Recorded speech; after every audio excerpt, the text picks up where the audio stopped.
Let's focus on the Cron facility, the scheduling facility, now that we've looked at YUM as well as RPM.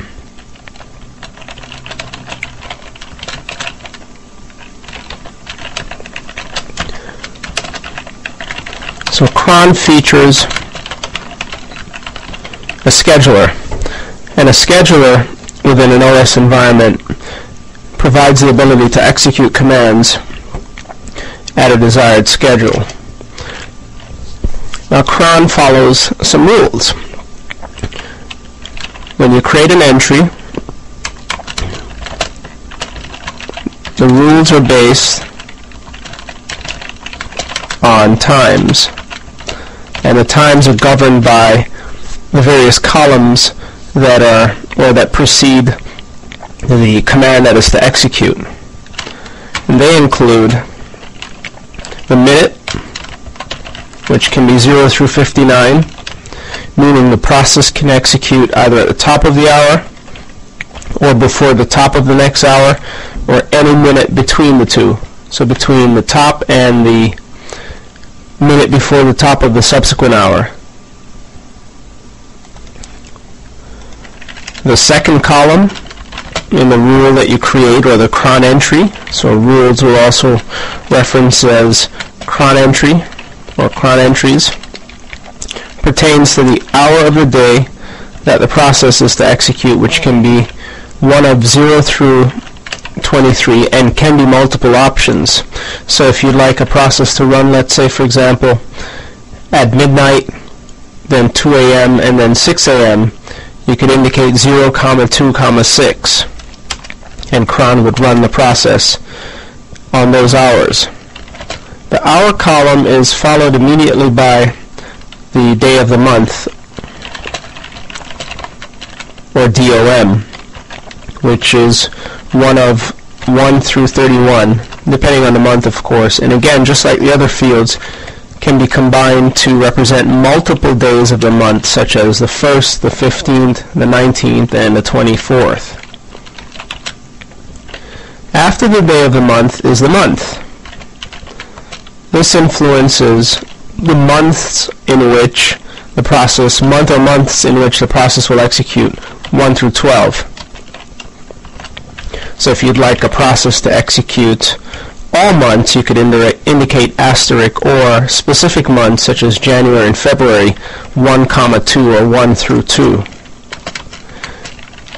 And the fifth column is a day of the week, or DOW, which you can generally indicate as the 3-letter prefix such as Sunday, Monday, Tuesday, etc., or 0 through 7, with 0 and 7 representing Sunday, which means 1 through 6 represents Monday through Saturday.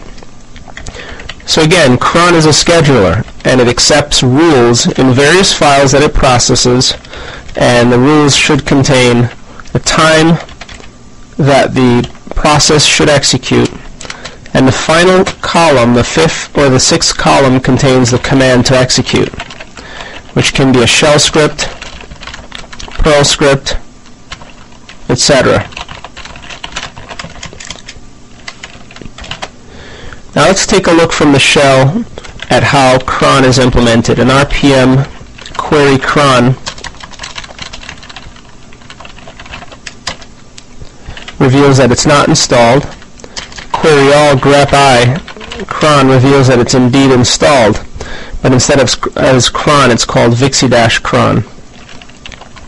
RPM query list Vixie Cron is actually split out into multiple packages, Vixie Cron and Cron tabs, but Vixie-Cron reveals the included items, including etc cron.d, which is a container for Cron entries, a PAM entry for authentication, an initialization entry so that the process can be started whenever the system starts or whenever the system enters a run level that Cron should execute in, a sysconfig entry, which influences startup as well, Cron tab, which is the program which allows you to maintain a user's Cron tab.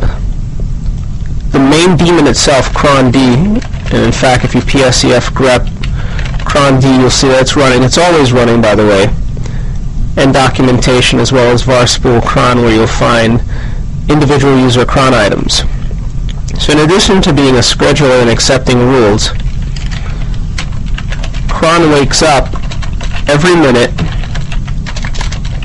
in search of programs to execute, and it checks the various schedules that it is responsible for, and if it finds a process or more that need to be executed at the current minute when it wakes up, it will execute the process or processes. So it wakes up every single minute and it searches various places. Now what are those places? We see etc cron.d as well as varspool cron. Well, in etc on a Red Hat system, you've got multiple cron entries. Let's just copy and paste these items and discuss them briefly in our text file. So it reads cron entries or cron tabs from multiple files.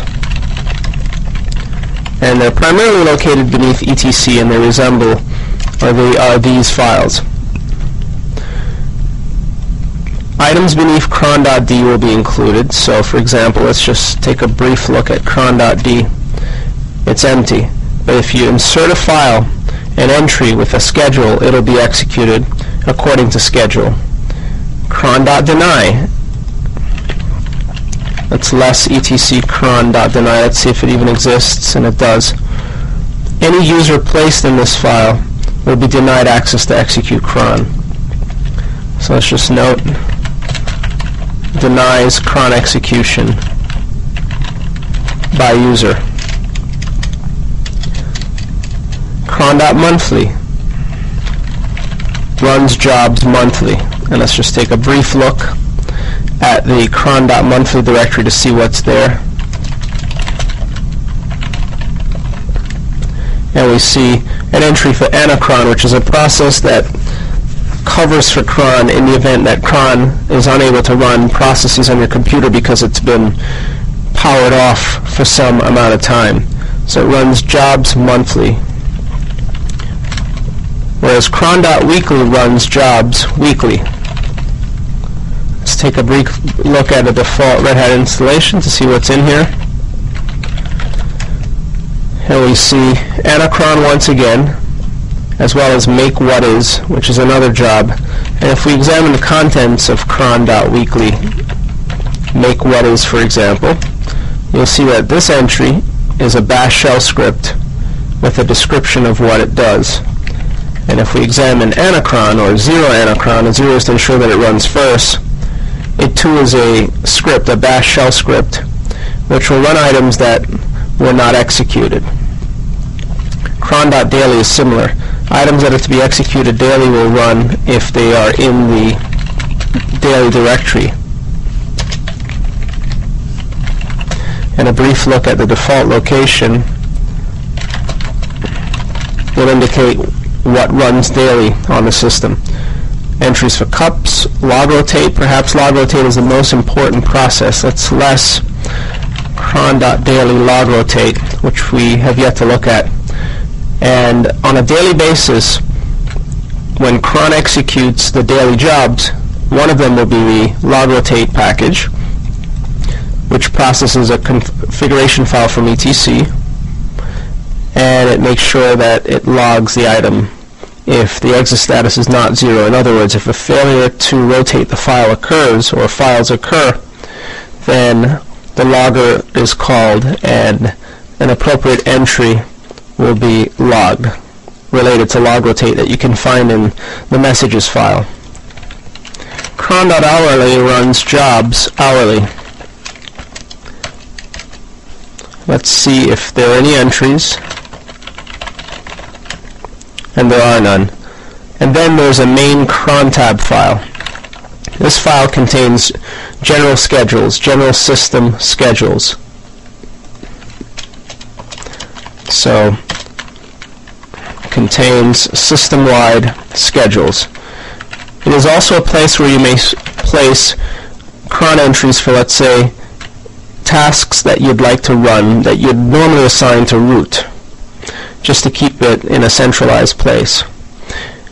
We look at cron tab and we see it includes a few defaults for shell, path, mail to, and home. So whenever these items run, they will include or run the bash shell with the following path. Messages, success or failure messages will be sent to root, and the home directory is the root of the file system. After that, we see entries for hourly, daily, weekly, and monthly, the items that we just